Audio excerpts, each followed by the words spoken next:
قرآن پر مبنی پروگرام قول اللہ میر عدیل عارف کی جانب سے۔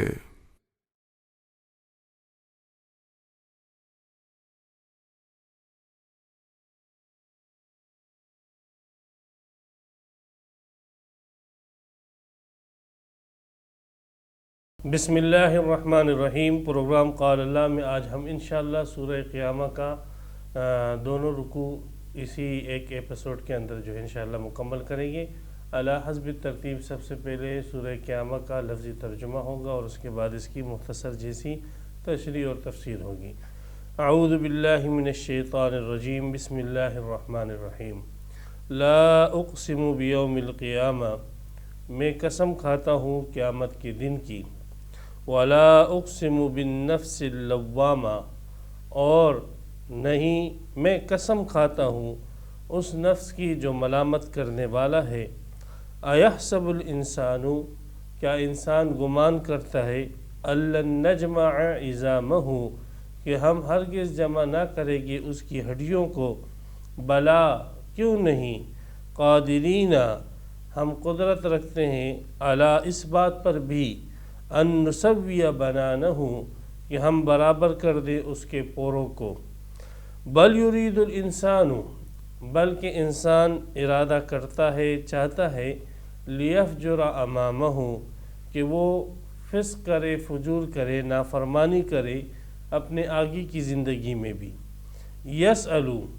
یہ انسان پوچھتا ہے، ایان یوم القیامتی، کب آئے گا قیامت کا دن۔ فَإِذَا بَرِقَ الْبَصَرُ، پس جب چکا چوند ہو جائے گی آنکھیں اور چندیا جائے گی آنکھیں، وَخَسَفَ الْقَمَرُ، اور چاند گرہن ہو جائے گا، بے نور ہو جائے گا، وَجُمِعَ الشَّمْسُ وَالْقَمَرُ، اور سورج اور چاند کو جمع کر لیا جائے گا۔ یقول الانسان یومئذ، تو اس دن انسان کہے گا، این المفر، کہاں بھاگنا ہے، کہاں فرار ہونا ہے۔ کلا، ہرگز نہیں، لا وزر، کوئی بچنے کی جگہ نہیں، کوئی ٹھکانہ نہیں۔ الی ربک یومئذ، اس دن تیرے رب کی طرف، المستقر، جا کر ٹھہرنا ہے۔ ینبأ الانسان یومئذ، اس دن انسان کو آگاہ کیا جائے گا، بما قدم، ہر اس چیز کے متعلق جو اس نے آگے بھیجی، وأخر، اور پیچھے چھوڑی۔ بل الانسان علی نفسہ بصیرہ، بلکہ انسان خود اپنی جان پر، اپنی ذات پر ایک دلیل ہے، ایک گواہ ہے۔ ولو القی معاذیرہ، اگرچہ وہ ڈالے، اگرچہ وہ پیش کرے معذرتیں۔ لا تحرک بہ لسانک، اس قرآن کے متعلق حرکت نہ دے اپنی زبان کو، لتعجل بہ، تاکہ اس کو آپ جلدی لے لیں۔ ان علینا جمعہ، بے شک ہم پر لازم ہے اس قرآن کا جمع کرنا، وقرآنہ، اور اس کا پڑھنا۔ فَإِذَا قَرَأْنَاهُ، پس جب ہم اس کو پڑھ لیں، فَاتَّبِعْ قُرْآنَہ، تو آپ پیروی کرے ہمارے پڑھنے کی، اس کے پڑھنے کی۔ ثُمَّ إِنَّ عَلَيْنَا بَيَانَہ، پھر ہم پر لازم ہے اس کی وضاحت اور اس کا بیان۔ کلا، ہرگز نہیں، بل تحبون العاجلہ، بلکہ تم پسند کرتے ہو جلدی کو۔ وتذرون الآخرہ، اور چھوڑ دیتے ہو آخرت کو۔ وجوہ یومئذ ناظرہ، اس دن بہت سارے چہرے تر و تازہ ہوگے، الی ربہا ناظرہ، اپنے رب کی طرف دیکھ رہے ہوگے۔ ووجوہ یومئذ، اور اس دن بہت سارے چہرے، باسرۃ،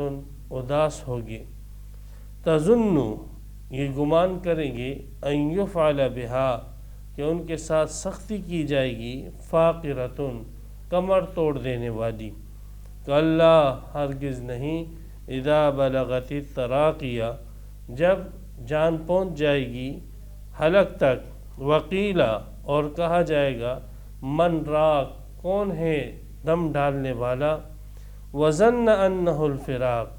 اور وہ بھی یہ گمان کرے گا کہ بے شک اب تو اس کو جدا ہونا ہے۔ والتفت الساق بالساق، اور پنڈلی پنڈلی کے ساتھ لپٹ جائے گی۔ اِلیٰ ربک یومئذ المساق، تیرے رب ہی کی طرف اس دن ہنکا کے کھینچ کے لے جائے گا، کھینچ کے لوگوں کو لے جایا جائے گا۔ فلا صدق، پس نہ اس نے تصدیق کی، ولا صلی، اور نہ نماز پڑھی، ولکن کذب وتولی، لیکن اس نے جھٹلایا اور پیٹھ پھیری۔ ثم ذهب الی اہلہ، پھر وہ گیا اپنے گھر والوں کی طرف، یتمطى، تکبر کرتے ہوئے۔ اولی لک فاولی، ہلاکت ہے تیرے لیے پس پھر ہلاکت ہے۔ ثم اولی لک، پھر ہلاکت ہے تیرے لیے، فاولی، پس ہلاکت ہے۔ ایحسب الانسان، کیا انسان یہ گمان کرتا ہے، ان یترکا، کہ اسے چھوڑ دیا گیا ہے، سدن، بغیر حساب کتاب کے۔ الم یکن نطفۃ، کیا یہ انسان نہ تھا ایک قطرہ، من منی، منی کا، یمنا، جو ٹپکایا گیا، ثم کان علقۃ، پھر یہ بنا لہو کا جمع ہوا خون، علقہ یہ بنا جمع ہوا خون، فخلق، پس اللہ نے اس کو پیدا کیا، فسوى، اور اس کو سنوارا، فجعل منہ الزوجین الذکر والانثی، پس بنائے اس انسان سے جوڑے نر اور مادہ کے۔ الیس ذلک بقادر، کیا وہ اللہ قادر نہیں ہے، علی اس بات پر، ان یحیی الموتی، کہ وہ زندہ کرے مردوں کو۔ سورۃ القیامہ مکیہ، ہجرت سے قبل یہ صورت نازل ہوئی ہے مکہ میں۔ وہی 40 آیہ، اور اس کی 40 آیتیں ہیں۔ وفیہا رکوعان، اور اس میں 2 رکوع ہیں۔ اس صورت کا نام سورہ قیامہ ہے، اس میں لفظ قیامہ آ رہا ہے، اسی مناسبت سے اس کا نام قیامت رکھا۔ اور اس صورت کا بنیادی موضوع ہی قیامت کا اثبات ہے، چونکہ ایک قیامت صغریٰ ہے اور ایک قیامت کبریٰ ہے۔ قیامت صغریٰ کا ذکر کلا اذا بلغت التراقیہ سے شروع ہوگا، کہ ہر نفس جو بھی انسان مرتا ہے تو بس سمجھے اس کی قیامت تو قائم ہو ہی گئی۔ اور قیامت کبریٰ کا ذکر جو ہے فَإِذَا بَرِقَ الْبَصَرُ وَخَسَفَ الْقَمَرُ سے اس کا وقوع بتلایا گیا کہ اس وقت سے واقع ہوگی۔ تو اس صورت کا بنیادی موضوع اس بات قیامت ہے، چونکہ امکان قیامت دلائل سے ثابت ہے۔ پیچھے آیتوں کے اندر، صورتوں کے اندر امکان قیامت کو ہر قسم کے دلائل سے ثابت کیا کہ عقل کا تقاضا بھی یہ ہے کہ قیامت ہو۔ اور پھر جب صادق، مصدوق، سچے نبی نے بھی اس کی خبر دے دی، تو ایسی چیز جو ممکن ہو اور کوئی سچا اس کی خبر دے دے تو پھر اس کے اوپر یقین کرنا لازم ہوتا ہے۔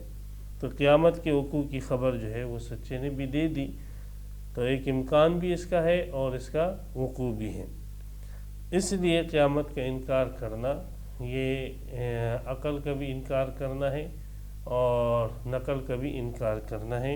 اس وجہ سے جو شخص قیامت کا انکار کرتا ہے وہ دنیا اور آخرت میں ذلت اور خواری کے ساتھ رہے گا۔ اس لیے دنیا میں کہ جب اس کا ذہن ہی یہی ہے کہ میری یہی زندگی ہے اور بس مجھے پوری عمر یہیں پر گزارنا ہے، یہ جو 70 سال 80 سال جو میری عمر ہے بس یہی میری عمر ہے، اس کے بعد مجھے مر کر مٹی ہو جانا ہے، تو لازماً ایسا آدمی جو ہے اس کی کوشش یہ ہوگی کہ زیادہ سے زیادہ اپنے نفس کی عزت کا اور اپنے نفس کی لذت کا سامان جمع کرے، خواہ وہ حلال طریقے سے ہو یا حرام طریقے سے ہو، وہ کسی کو ایذا اور تکلیف دے کر ہو یا کسی کی جان لے کر ہو، کسی کا مال لے کر ہو۔ لیکن اگر ایک آدمی جو ہے وہ آخرت کا تصور اور عقیدہ رکھتا ہے کہ میرے ہر عمل کے متعلق آئندہ زمانے میں مجھ سے پوچھ ہوگی، تو وہ کبھی بھی اس چیز کی طرف جو ہے آگے اقدام نہیں کرے گا جو اس کے آئندہ مستقبل کو یعنی قیامت کے بعد کی زندگی کو تباہ و برباد کرے۔ چنانچہ اللہ سبحانہ و تعالی نے سورت کو شروع میں فرمایا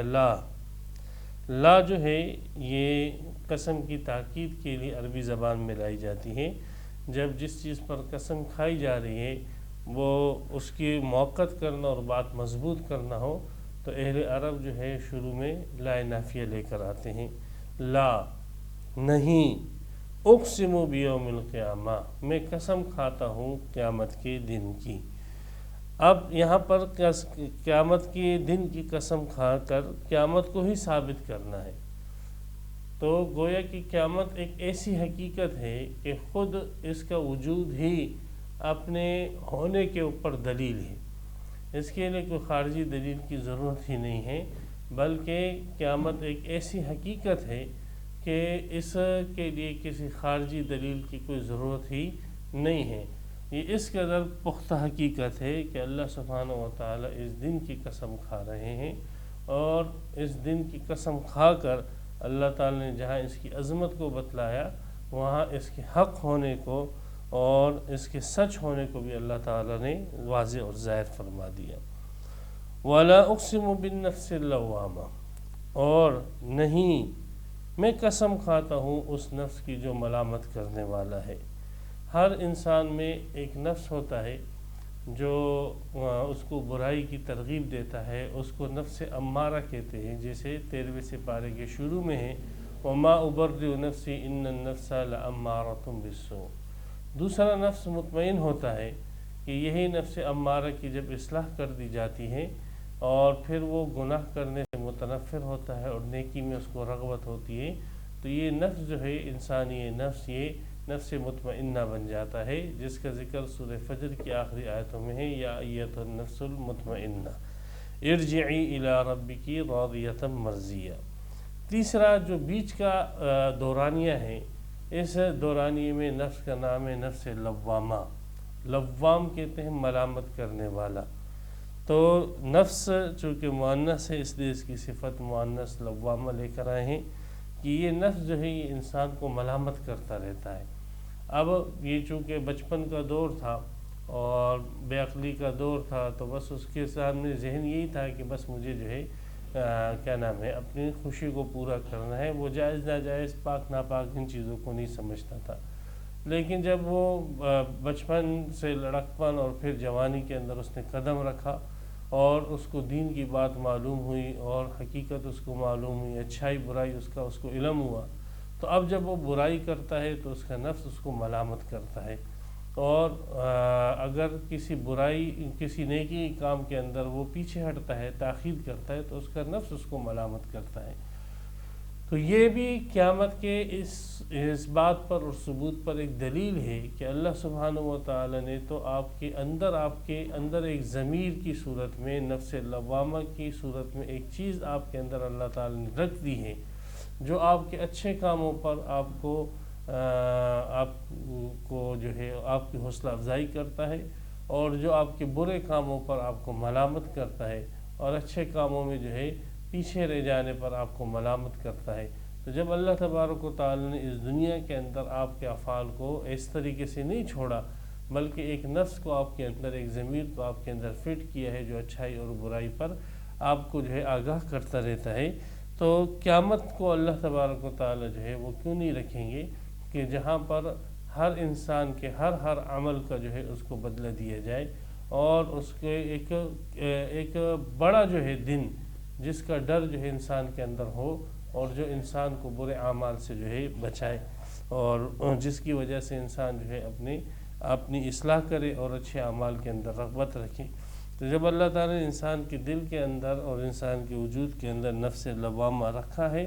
تو وہ اللہ سبحانہ و تعالیٰ اس بات پر بھی قادر ہے کہ وہ ایک دن ایسا مقرر کرے کہ جہاں پر اچھے اعمال پر اچھا بدلہ ملے اور برے اعمال پر جو ہے سزا دے دی جائے۔ اَيَحْسَبُ الْإِنسَانُ أَن لَّن نَّجْمَعَ عِظَامَهُ، تو یہ جو دو قسمیں کھائی ہیں، اس پر اللہ تبارک و تعالیٰ نے جواب قسم یہاں پر ذکر نہیں کیا۔ جواب قسم جو ہے اس کا یہی بنتا ہے کہ میں قسم کھاتا ہوں قیامت کی دن کی، اور میں قسم کھاتا ہوں نفس لوامہ کی کہ بے شک قیامت حق اور سچ ہے۔ اِنَّهُ لَحَقٌ، بے شک قیامت حق اور سچ ہے، قیامت کا دن حق اور سچ ہے۔ اَيَحْسَبُ الْإِنسَانُ أَن لَّن نَّجْمَعَ عِظَامَهُ، انسان یعنی کافر انسان، الف لام یہاں پر عہدی ہے، مراد سے کافر انسان، یہ گمان یہ کرتا ہے کہ ہم ہرگز اس کی ہڈیوں کو جمع نہیں کریں گے۔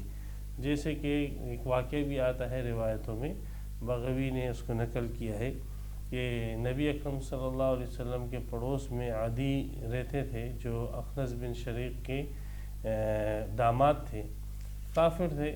تو اور بدترین جو ہے پڑوسی تھے، نبی اکرم صلی اللہ علیہ وسلم کو بہت ایذا اور تکلیف دیا کرتے تھے۔ تو ایک دن اس نے نبی اکرم صلی اللہ علیہ وسلم کو روک کر پوچھا، یا محمد یہ جو آپ آخرت کے متعلق بیان کرتے ہو مجھے تو بتاؤ آخرت کیا ہے؟ تو آپ علیہ السلام نے آخرت کے متعلق جو اسلامی عقیدہ ہے وہ اس کے سامنے بیان کیا کہ آخرت میں اس طریقے سے انسان مر کر جو ہے دوبارہ اس کو زندہ ہونا ہے۔ تو اس نے کہا کہ اگر میں اس کو اپنی آنکھوں کے سامنے بھی دیکھ لوں کہ لوگ مر کر زندہ ہو رہے ہیں تب بھی میں اس کو نہیں مانوں گا، اور یہی کہوں گا کہ یہ ایک جادو ہے، یہ ایک مسمرزم ہے، اور یہ جو ہے مجھ پر کسی نے سحر کر لیا، نظر بندی کر لی ہے، میں اس کو نہیں مانوں گا، اس لیے کہ یہ بات تو محال ہے کہ ہڈیاں گل جائے، سڑ جائے اور ریزہ ریزہ ہو جائے اور پھر جو ہے اس کو کوئی جمع کر لے، تو یہ بات تو بالکل محال ہے۔ تو روایت میں آتا ہے کہ اس موقع پر یہ آیت نازل ہوئی۔ تو انسان یعنی کافر انسان یہ گمان کرتا ہے کہ ہم ہرگز اس کی ہڈیوں کو جمع نہیں کریں گے۔ بلا، کیوں نہیں؟ یہاں پر اس فعل کی نفی جو پہلے فعل ذکر تھا اس فعل منفی تھا کہ انسان یہ گمان کرتا ہے کہ ہم جمع نہیں کریں گے، تو بلا کے بعد اس کا اس بات ہو جائے گا کہ بلا نجمعہ، بلکہ ہم اس انسان کو جمع کریں گے، نجمع عظامہ، ہم اس کی ہڈیوں کو جمع کریں گے، تو ہم اس کی ہڈیوں کو جمع کریں گے۔ بلا پہلے جس فعل کی اگر اس بات کی صورت ہو تو بلا کے بعد نفی کی صورت آ جاتی ہے، بلا سے پہلے اگر نفی کی صورت ہو تو بلا کے بعد اس بات ہو جاتا ہے، بلکہ ہم انسان کی ہڈیوں کو جمع کریں گے۔ قادرین، یہ حال ہے اس نجم و مقدر سے، اس حال میں کہ ہم قادر ہیں اعلیٰ اس بات پر ان نسوی بنانہ، کہ ہم برابر کر دیں اس انسان کے پوروں کو بھی۔ پورے جو یہ انگلیوں کے سر ہوتے ہیں یہ انسان کی پہچان ہے۔ کروڑوں اربوں انسان جو دنیا کے اندر موجود ہے ان میں سے دو انسانوں کے پورے انگلیوں کے یہ نشانات جو ہے وہ آپس میں نہیں ملتے، اسی وجہ سے جو ہے جب آپ کہیں پر جو ہے وہ دستخط وغیرہ کیے جاتے ہیں تو وہاں پر انگوٹھے کا نشان لگا دیا جاتا ہے، اس لیے کہ کسی ایک انسان کے انگوٹھے کے نشان دوسرے سے ملتے نہیں ہیں۔ اور اللہ تبارک و تعالیٰ کی صنعت ہے کہ اس معمولی سی جگہ پر اللہ تعالیٰ نے انسانوں کے درمیان ایک عظیم شان فرق رکھا ہے۔ خربوں انسان ہے لیکن ہر ایک انسان کا دوسرے انسان سے جو ہے وہ پورا مختلف اور جدا ہے۔ تو اللہ سبحانہ و تعالیٰ فرماتے ہیں یہ پورے جو ہے ہم تو اس کو بھی دوبارہ لوٹانے پر قادر ہیں، اور جس انسان کا جو پورا تھا وہ اسی انسان کے ساتھ ملے گا۔ ایسے نہیں ہوگا کہ زید کا پورا جو ہے وہ بکر کے ساتھ مل جائے، بکر کا پورا جو ہے وہ عمر کے ساتھ مل جائے، بلکہ ان کے جو پورے تھے وہ انہی کی طرف لوٹائے جائیں گے۔ اور اس کے اندر یہ جو بالکل پتلی پتلی جو لکیریں ہیں اور جو پتلا جیسا باریک جیسا اس کا نقشہ ہے، ہم اس نقشے کو بھی بعین ہی لوٹا دیں گے۔ تو ہم زید کے پورے وجود کو کیسے نہیں لوٹا سکتے ہیں، جبکہ اس کے وجود کے ایک باریک حصے کو، ایک لطیف حصے کو بھی ہم لوٹا سکتے ہیں۔ تو بلا قادرین علی ان نسوی بنانا، بلکہ ہم قادر ہیں اس بات پر کہ ہم اس کی پوروں کو برابر کر دیں، درست کر دیں۔ بل یرید الانسان، یہ جو انسان قیامت کا انکار کرتا ہے کسی دلیل کی بنیاد پر نہیں کرتا، بلکہ قیامت کا انکار اس وجہ سے کرتا ہے تاکہ اس کو فری ہینڈ مل جائے، اس لیے کہ قیامت کا عقیدہ اس کو بہت ساری برائیوں سے روکے گا۔ قیامت کا عقیدہ جو ہے اس کو توحید پر لائے گا، قیامت کا عقیدہ اس کو رسالت پہ لے کر آئے گا، قیامت کا عقیدہ اس کو قرآن کی اتباع پہ لے کر آئے گا۔ تو قیامت کا اگر عقیدہ نہ ہو تو پھر انسان بولے گا کہ میں موحد ہو کر زندگی گزاروں یا مشرک ہو کر، دونوں صورتوں میں مجھے مر کر جو ہے مٹی ہونا ہے۔ اور قیامت کا عقیدہ نہ ہو تو وہ کہے گا کہ رسول کی اتباع، قرآن کی پیروی میں زندگی گزاروں یا آزاد ہو کر اپنی نفس کی خواہش کے مطابق زندگی گزاروں، بہرحال تو مجھے تو مر کر مٹی ہونا ہے۔ اچھائی اور برائی کا فلسفہ ہی ختم ہو جائے گا۔ تو یہ جو عقیدہ ہے قیامت کا، یہ انسان کو عملی اور اعتقادی اچھائی کے اوپر ابھارتا ہے اور لینے والا ہے۔ تو انسان یہ جو کافر انسان ہے یہ عقیدے کا جو آخرت کے عقیدے کا انکار کرتے ہیں، یہ صرف اور صرف اس وجہ سے آخرت کے عقیدے کا انکار کرتے ہیں تاکہ ان کو فری ہینڈ مل جائے اور یہ ہر قسم کی برائی جو ہے کریں، کفر کریں، شرک کریں، پیغمبروں کی تکذیب کریں اور بے حیائی اور فحاشی کے اعمال کریں۔ تو انسان یہ چاہتا ہے لیفجر امامہ کہ وہ اپنے آگے جو اس کی زندگی ہے وہ آگے کی زندگی کے اندر فسق اور فجور کرے اور من چاہی زندگی گزارے۔ یسأل ایان یوم القیامہ، اور قیامت کے رد میں بجائے اس کے کہ کوئی مضبوط دلیل پیش کرے، وہ یہ کہتا ہے کہ قیامت کا وقت مجھے بتائے۔ قیامت کا اگر وقت معلوم نہیں ہے، قیامت کا اگر ٹائم معلوم نہیں ہے تو بس یہ واقع بھی نہیں ہوگی۔ وہ مہینہ سال آپ متعین کریں کہ جس مہینے اور سال کے اندر قیامت آئے گی، وہ دن متعین کریں۔ اب اگر یہ تو ان کا یہ سوال ہی احمقانہ ہے کہ کوئی موت ہے، اب موت کا کوئی وقت تو مقرر نہیں ہے، ہر انسان کی موت کسی بھی وقت آ سکتی ہے، تو موت کا جب وقت معلوم نہیں ہے، متعین نہیں ہے، تو کیا اس سے یہ لازم آئے کہ انسان جو ہے وہ موت کے وقوع کا انکار کر دے؟ تو یہ تو ان کی بڑی حماقت تھی کہ یہ سوال کرتے تھے کہ قیامت کب آئے گی، اور جب اس کا جواب نہیں ملتا تو پھر اس کو عدم وقوع کے اوپر دلیل بناتے۔ تو ان کی یہ دلیل جو وہ قیامت کے عدم وقوع پر پیش کرتے ہیں، اس کی حماقت بالکل واضح اور ظاہر ہے۔ فَإِذَا بَرِقَ الْبَصَرُ، اللہ نے فرمایا قیامت تو آئے گی اور اس کی ابتدا یوں ہوگی کہ اذا برق البصر، بعض احوال قیامت کے ذکر کیے گئے ہیں کہ جب آنکھیں جو ہے، برق کہتے ہیں برق روشنی کو کہتے ہیں، تو آنکھیں چندیا جائے گی اللہ سبحانہ و تعالیٰ کی کبریائی کی وجہ سے۔ یہ حشر کا منظر ہے، اور قیامت سے جب پہلے سور پھونک دیا جائے گا اور کائنات تباہ ہوگی تو آنکھیں چندیا جائے گی بالکل۔ بعض حضرات کہتے ہیں یہ کنایہ حیرت سے کہ جب پورا نظام تباہ ہو رہا ہوگا تو انسان جو ہے اس کی آنکھیں پھٹی کی پھٹی رہ جائے گی اور متحیر رہ جائے گا، تو آنکھیں چندیا جائے گی، پریشان ہو جائے گی۔ وَخَسَفَ الْقَمَرُ، اور چاند جو ہے وہ بے نور ہو جائے گا۔ چاند کو اس لیے ذکر کیا کہ اکثر جو عرب تھے وہ اپنے مہینوں کا حساب وہ چاند سے لگایا کرتے تھے، تو یہ چاند جو اللہ تبارک و تعالیٰ کی نشانیوں میں سے ایک نشانی ہے، یہ بے نور ہو جائے گا اس دن۔ وَجُمِعَ الشَّمْسُ وَالْقَمَرُ، اور چاند اور سورج کو جمع کر دیا جائے گا۔ اب جمع کر کے جو ہے جیسے بعض مفسرین فرمائیں کو اکٹھے کر دیے جائے گے، یعنی چاند کو لے جا کے سورج کے اندر ڈال دیا جائے گا اور اس طریقے سے دونوں جمع کر دیے جائیں گے۔ یا بعض نے کہا کہ یہ جمع کر دیے جائے گے یعنی ایک ہی محور کے اندر دونوں کو لایا جائے گا اور دونوں جو ہے مغرب سے طلوع ہو جائے گے۔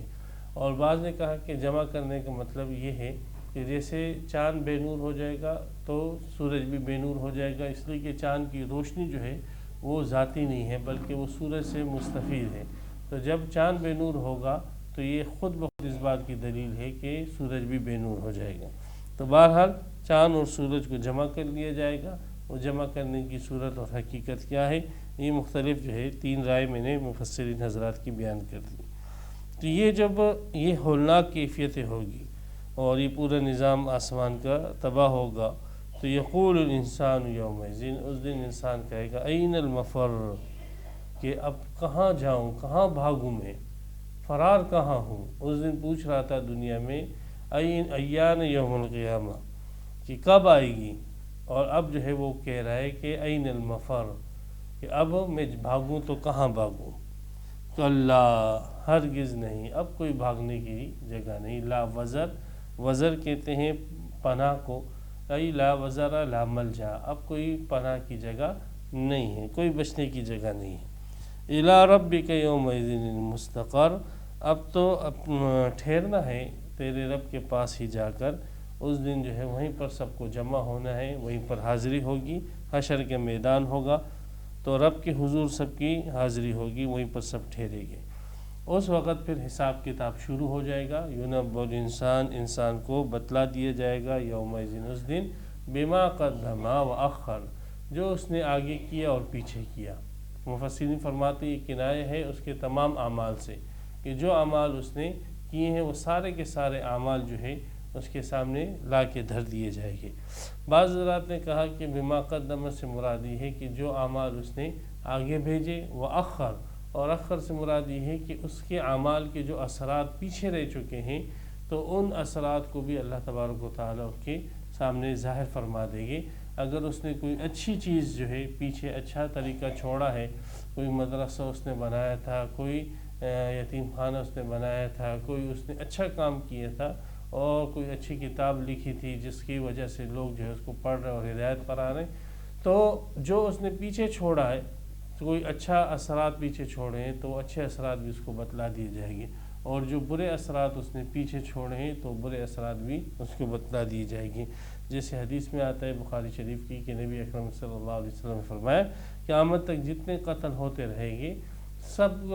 قاتلوں کی جو سزا ہے اور اس کا جو گناہ ہے وہ حضرت آدم علیہ السلام کے بیٹے قابیل کے گردن کے اوپر بھی ہوگا، اس لیے کہ یہ سلسلہ برائی کا اسی نے انسانوں کے اندر قائم کیا ہے۔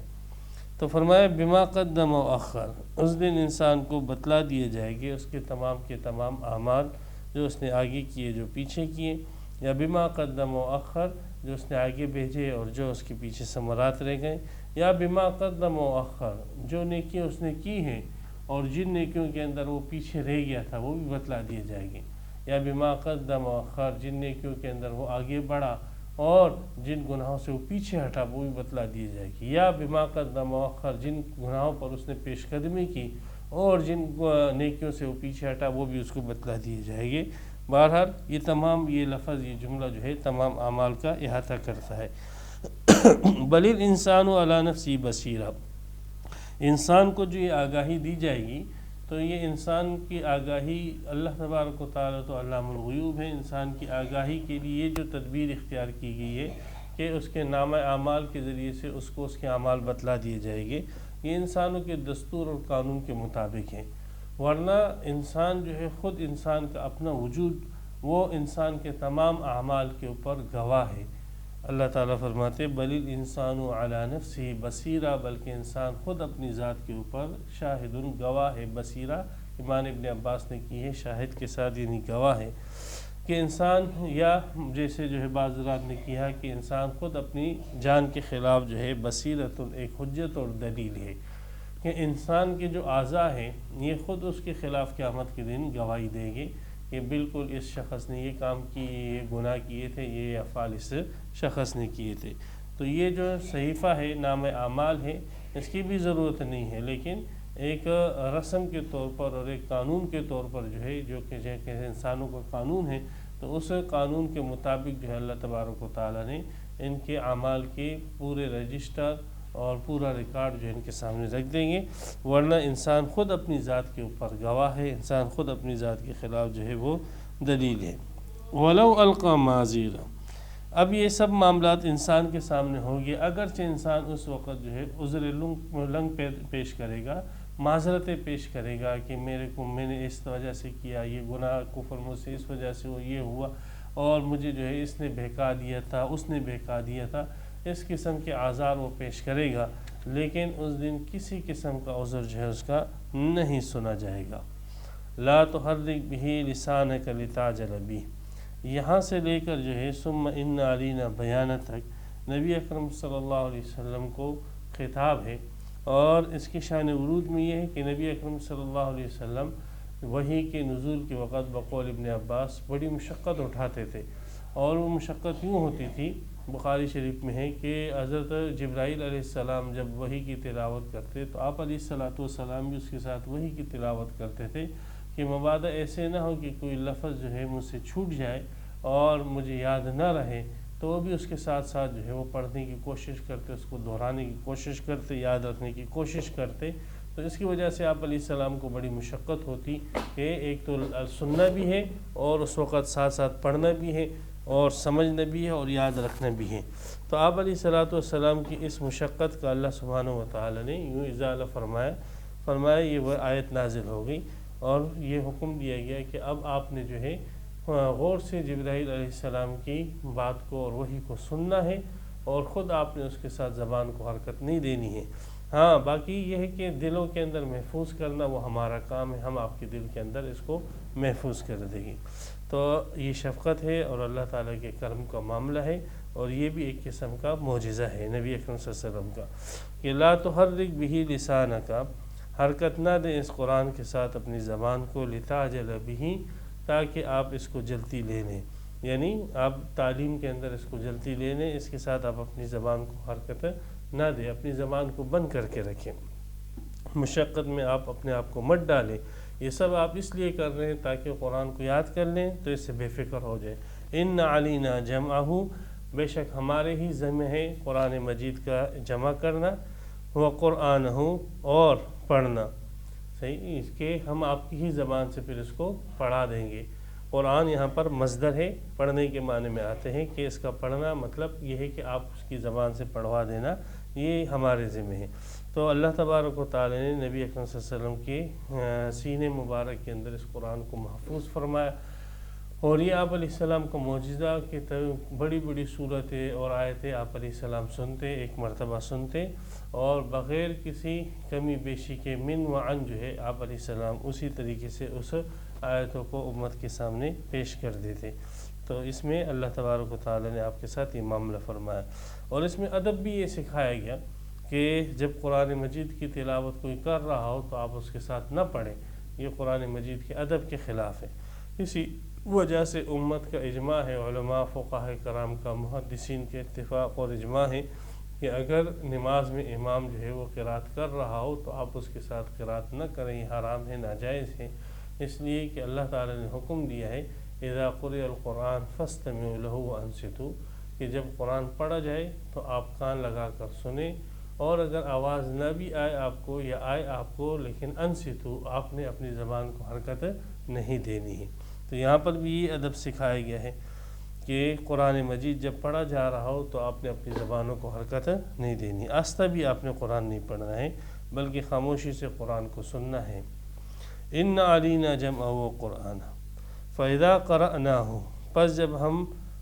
پڑھنے لگے قرآن مجید کو، جب ہم پڑھ لیں فتبع قرآن، تو آپ اس پڑھنے کی پیروی کریں۔ اللہ پڑھ لیں، چونکہ پڑھتے تو جبرائیل علیہ السلام تھے لیکن وہ اللہ تعالیٰ کے فرستادہ تھے، قاصد تھے، اور جو قاصد کا فعل ہوتا ہے وہ بھیجنے والے کا جو ہے فعل ہوتا ہے، جو فعل رسول کا ہوتا ہے وہ گویا کہ مرسل کا فعل ہوتا ہے۔ جیسے عرف کے اندر بھی ایسے کہتے ہیں، بادشاہ کہتے ہیں کہ ہم نے فلاں علاقہ فتح کیا، حالانکہ بادشاہ نے فتح نہیں کیا ہوتا ہے، وہ تو فوج نے اور سپہ سالاروں نے فتح کیا ہوتا ہے، لیکن مجازاً نسبت کر دیتے ہیں بادشاہ کی طرف کہ فلاں بادشاہ نے اس علاقے کو فتح کیا ہے۔ تو چونکہ جبرائیل علیہ السلام بھی اللہ تعالیٰ کی طرف سے بھیجے ہوئے تھے، اس لیے اللہ تعالیٰ نے ان کے فعل کو اپنی طرف منسوب کیا، فَإِذَا قَرَأْنَاهُ، کہ جب ہم اس قرآن کو پڑھ لیں فَاتَّبِعْ قُرْآنَهُ، تو آپ نے اس پڑھنے کی اتباع کرنی ہے، اس کی پیروی کرنی ہے، اس کی پیروی آپ نے عملاً بھی کرنی ہے، اس کی پیروی آپ نے یوں بھی کرنی ہے کہ اس کو آپ نے دہرانا ہے۔ پھر ثم ان علینا بیانہ، پھر ہم پر لازم ہے اس کی وضاحت بھی۔ اللہ تبارک و تعالی نے یہاں پر ایک تو ذمہ داری یہ لی کہ قرآن مجید کا جمع کرنا آپ کے سینہ انور میں، یہ بھی ہماری ذمہ داری ہے، قرآن مجید کا آپ کو پڑھوا دینا یہ بھی ہماری ذمہ داری ہے، اور قرآن مجید کی وضاحت اور تفسیر کر دینا یہ بھی ہماری ذمہ داری ہے۔ اس لیے شاہ صاحب نے لکھا ہے کہ نبی اکرم صلی اللہ علیہ وسلم بسا اوقات حضرت جبرائیل علیہ السلام آیت پڑھ رہے ہوتے تو وہ آیت کا مفہوم جو ہے پوچھ لیتے، اور آیت کا مطلب جو ہے وہ پوچھتے کسی لفظ کا، اس لیے کہ آگے امت کو بیان کرنا ہوتا تھا۔ تو آپ علیہ الصلوۃ والسلام جو ہے جب کسی آیت کی تفسیر پوچھتے اور آیت کی لفظ کی وضاحت پوچھتے تو اللہ تبارک و تعالیٰ نے فرمایا کہ اس کی پوچھنے کی بھی کوئی ضرورت نہیں ہے، اس کی وضاحت اور اس کی تشریح اور اس کی تفصیل اور اس کا بیان ہم آپ کے دل میں الہام اور القاء کر دے گی، تو آپ کو پوچھنے کی کوئی ضرورت نہیں ہے، بس آپ کا کام صرف یہی ہے کہ خاموشی سے آپ نے جو ہے وحی کو سننا ہے، بس ایک کام آپ یہ کریں، جلد بازی اس میں نہ کریں۔ تو اس میں نبی اکرم صلی اللہ علیہ وسلم کی جو وضاحت ہے، قرآن کی جو آپ علیہ السلام نے وضاحت کی ہے، وہ وضاحت مسلمانوں کے ہاں حدیث کے عنوان سے متعارف ہے۔ حدیث اور سنت یہ نبی اکرم صلی اللہ علیہ وسلم کی وہ وضاحتیں ہیں، وہ بیان ہیں کہ جو قرآن مجید کی تفسیر اور وضاحت انہوں نے اپنے عمل اور اپنے قول اور اپنے فعل سے آپ علیہ الصلوۃ والسلام نے کر کے دکھائی ہے۔ تو اس سے پتہ لگا کہ یہ جو وضاحت آپ علیہ السلام حدیث کی شکل میں فرما رہے ہیں یہ وضاحتیں بھی حجت ہیں، اس لیے کہ یہ وضاحتیں بھی اللہ سبحانہ و تعالی نے کروائی ہے،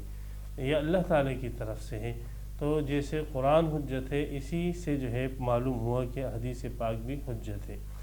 اور اس لیے کہ ان وضاحتوں کا یہ مقصد تو نہیں کہ صرف نبی اکرم صلی اللہ علیہ وسلم پر بات کھل جائے، بلکہ ان وضاحتوں کا مقصد تو یہ بھی ہے کہ آپ علیہ الصلوۃ والسلام یہ وضاحتیں پھر امت کے سامنے پیش کریں، جیسے سورہ نحل میں ہم پڑھ چکے وَأَنزَلْنَا إِلَيْكَ الذِّكْرَ لِتُبَيِّنَ لِلنَّاسِ، تاکہ آپ لوگوں کے سامنے ان کو واضح کر دیں۔ اب یہ بات بالکل واضح ہے کہ جس چیز کو واضح کیا جا رہا ہے اور جن کلام کے ساتھ واضح کیے جا رہے ہیں وہ ایک دوسرے کے مغایر ہوگی،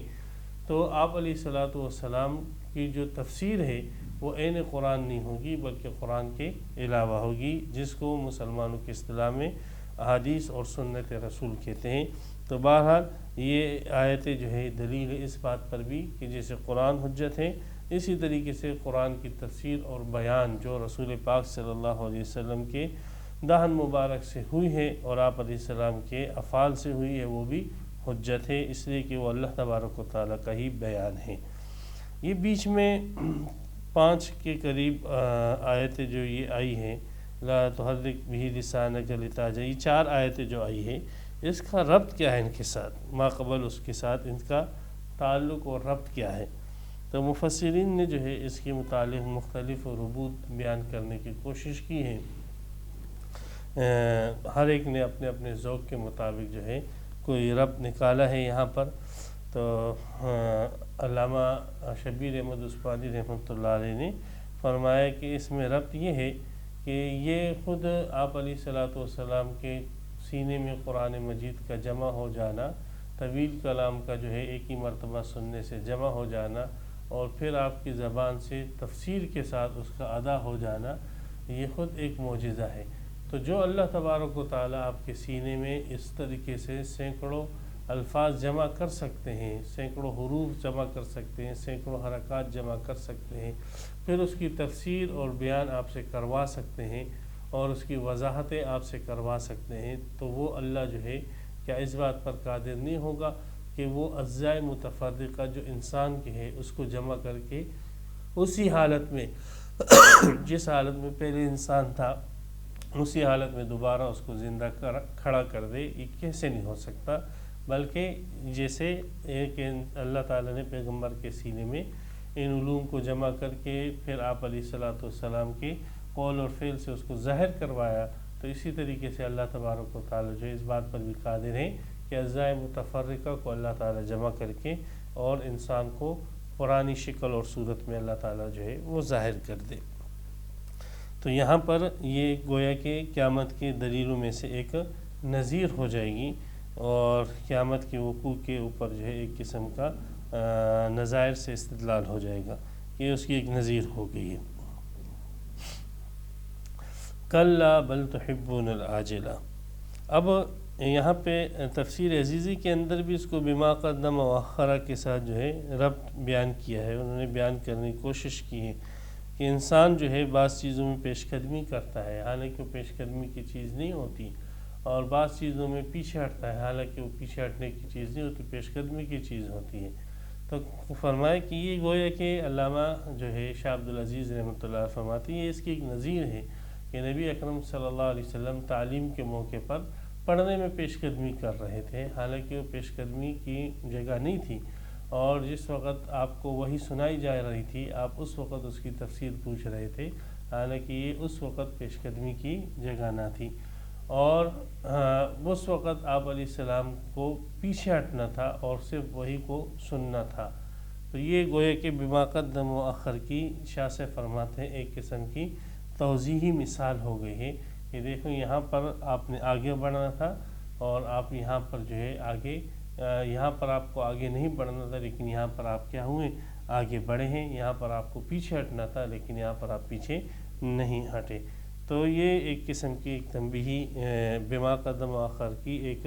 وضاحتی مثال ہو جائے گی۔ تو تو بہرحال اس کے علاوہ بعض مفسرین نے اس کو جملہ معترضہ بھی مانا ہے اور جملہ معترضہ کے طور پر اس کو ذکر کیا ہے۔ بہرحال اللہ ہی جانتا ہے کہ اس کے کلام کی حکمتیں کیا ہیں۔ کلا بل تحبون العاجلہ، اب یہ دوبارہ لوٹنا ہے اصل مضمون کی طرف جو آخرت اور قیامت کا مضمون تھا۔ اللہ تبارک و تعالیٰ فرماتے ہیں انسان کی فطرت، کہ تم انسانوں کی فطرت اور طبیعت یہ ہے کہ تم جلدی کے چیزوں کو پسند کرتے ہو، بس تھوڑا فائدہ ہو لیکن پھر فور ملے، دیر سے جو فائدہ ملے تو اس کو جو ہے تم پس پش ڈال دے، بولتے نہیں یار اتنی دیر سے جو ہے فائدہ، بس اس کا انتظار تم سے نہیں ہوتا۔ جلد بازی تمہارے اندر ہے، جلد بازی تمہاری طبیعت کے اندر رکھی گئی ہے، تو تم جو ہے پسند کرتے ہو العاجلہ، جلد والی چیزوں کو، جلد بازی کی چیزوں کو، اور جلدی میں مل جاتے آپ کو دنیا کی لذت، وتذرون الآخرہ، اور چھوڑ دیتے ہو اس کو جو کہ بعد میں ملنا ہے۔ تو یہ تم انسانوں کی طبیعت ہے، اسی وجہ سے تم دنیا کے اندر منہمک ہو اور آخرت کی لذتیں جو کہیں گنا بڑھ کر ہے وہ تم چھوڑ رہے ہو۔ تو جب آخرت کا یہ وقوع ہوگا، جیسے پیچھے آیتوں کے اندر اس کا ذکر ہو گیا، تو وجوہ یومئذ، جب حساب کتاب ہو جائے گا، انسان اپنے خود جو ہے وجود کے خلاف گواہیاں وہ پیش کر دے گا، معذرتیں وغیرہ سب ہو جائے گی، تو اس دن بہت سارے چہرے ناظرۃ تر و تازہ ہوں گے، اور یہ اہل ایمان ہوگی، الی ربہا ناظرۃ،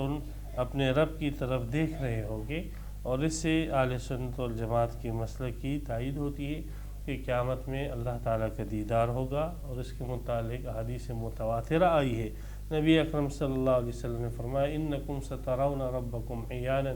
کما ترون ھذا القمر لا تضامون فی رؤیتہ، تم اپنے رب کو قیامت کے دن اپنی آنکھوں سے دیکھو گے،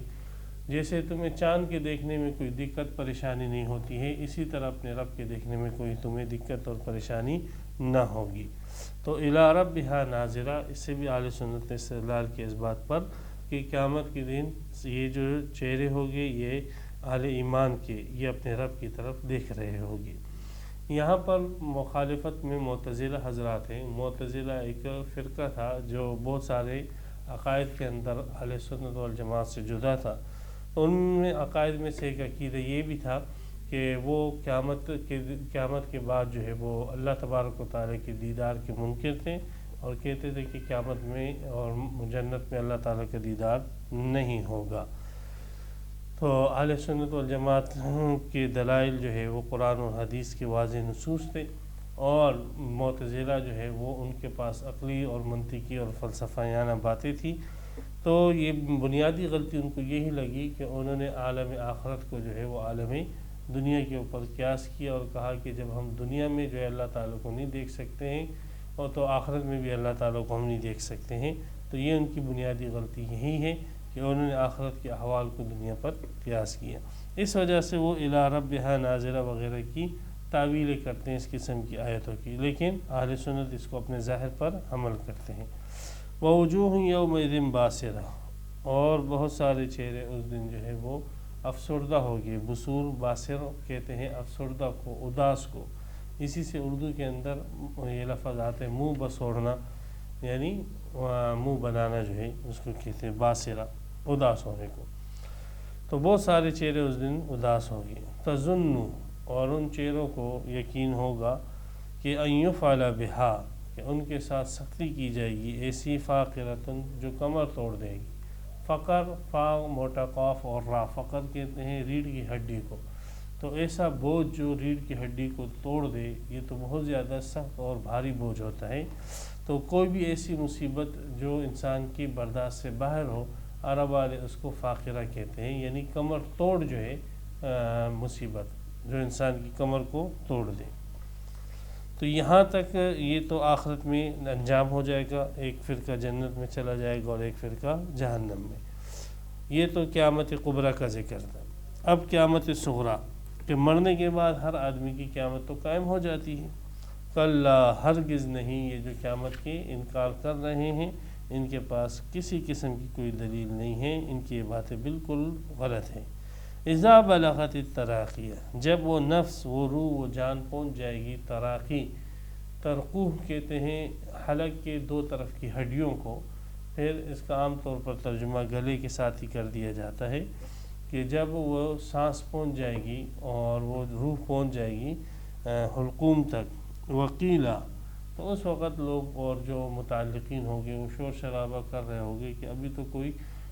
دوا وغیرہ بھی علاج فائدہ نہیں دے سکتی، من راق، کوئی ہے جو اس پر دم وغیرہ ڈال دے۔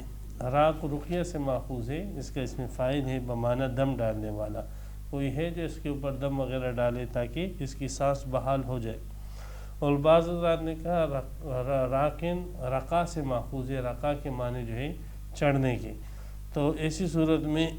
یہ مقولہ ہو جائے گا، قول ہو جائے گا فرشتوں کا، کہ فرشتے کہے گی کوئی ہے جو اس کی روح کو، کون ہے جو اس کی روح کو لے جائے گا، اوپر لے کر چڑھے گا، اس لیے کہ اگر نیک آدمی ہے تو اس کی روح جو ہے قبض کرنے والے فرشتے الگ ہیں، اور جو بدکار آدمی ہے تو اس کی روح کو قبض کرنے والے فرشتے الگ ہیں۔ تو فرشتے یہ کہے گی کہ اس کی روح کون لے گا، نیک فرشتے لے گے یا برے لے گے۔ تو قیل من راق، بہرحال دونوں قول ہیں اس میں، عام طور پہ راق کا ترجمہ یہ دم والے سے کیا گیا ہے، تو کہا جائے گا من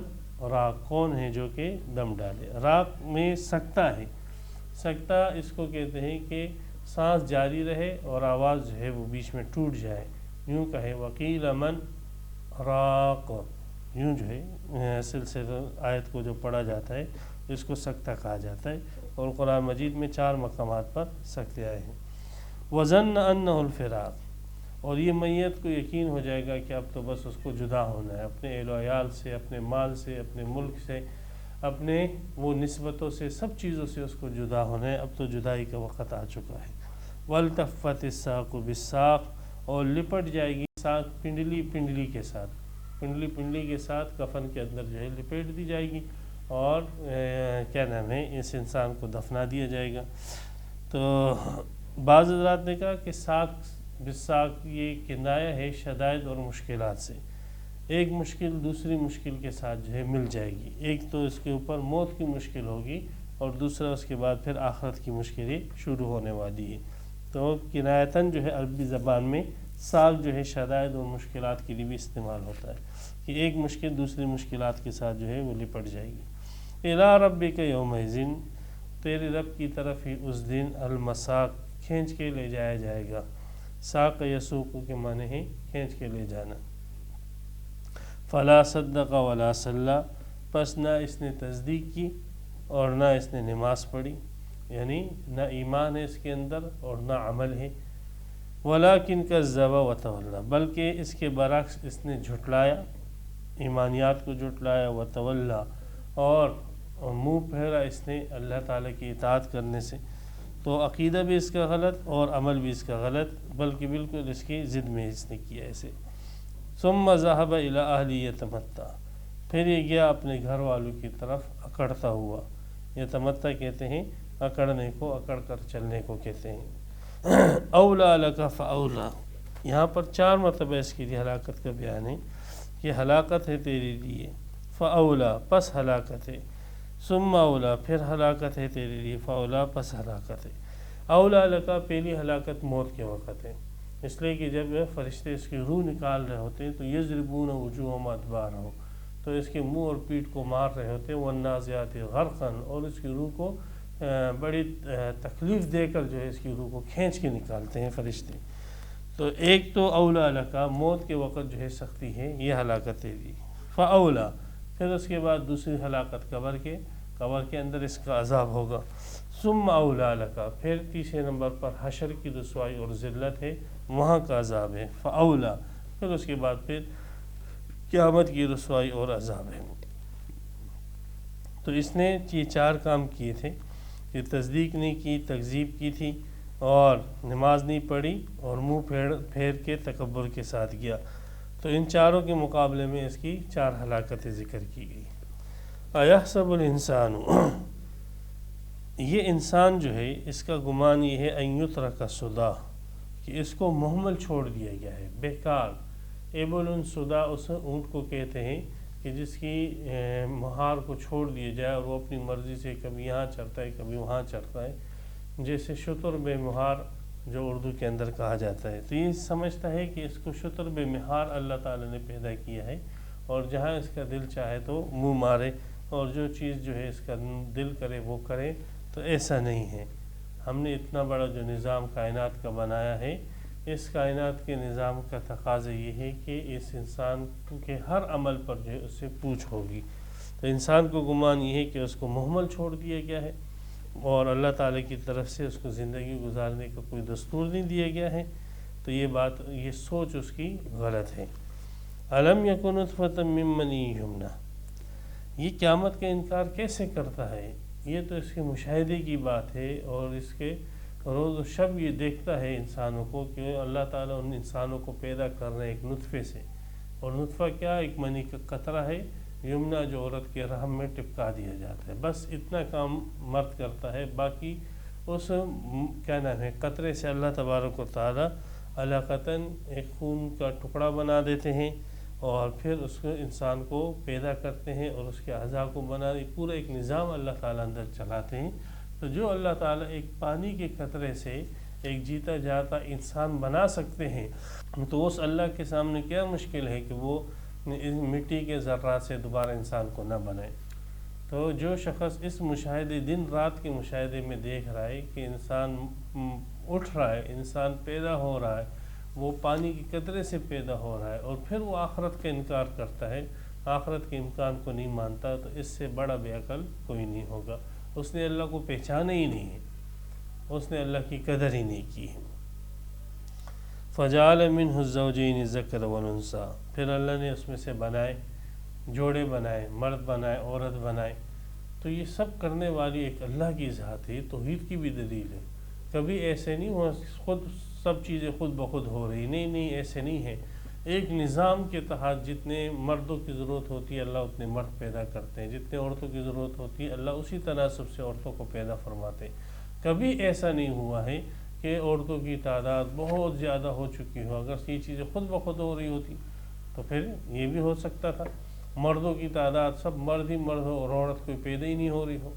تو یہ بھی ہو سکتا تھا. لیکن آپ دیکھو گے اس کائنات کے اندر ایک تناسب سے مرد اور عورتیں آ رہے ہیں دنیا کے اندر. تو جو ذات جو ہے یہ سب کر رہے ہیں، پانی کے ایک قطرے سے ایک جیتا جاگتا بولتا سمجھتا عقل مند انسان کو پیدا کر رہے ہیں، اور بہترین وجود اور جسم کے ساتھ اس کو بنا رہے ہیں، اور نر اور مادہ کا ایک نظام اللہ تعالیٰ چلا رہے ہیں. تو کیا وہ ذات اتنی مجبور ہو گئی کہ وہ پھر مٹی کے ذرات سے انسان کو دوبارہ پیدا نہ کر پائے؟ تم نے اللہ تعالیٰ کی قدرت کو اتنا جو ہے کمتر اور ضعیف اور کمزور سمجھا ہے. الیس ذالک بقادر، کیا یہ کام کرنے والا اس بات پر قادر نہیں ہے ایحیی الموتیٰ کہ مردوں کو زندہ کر دے؟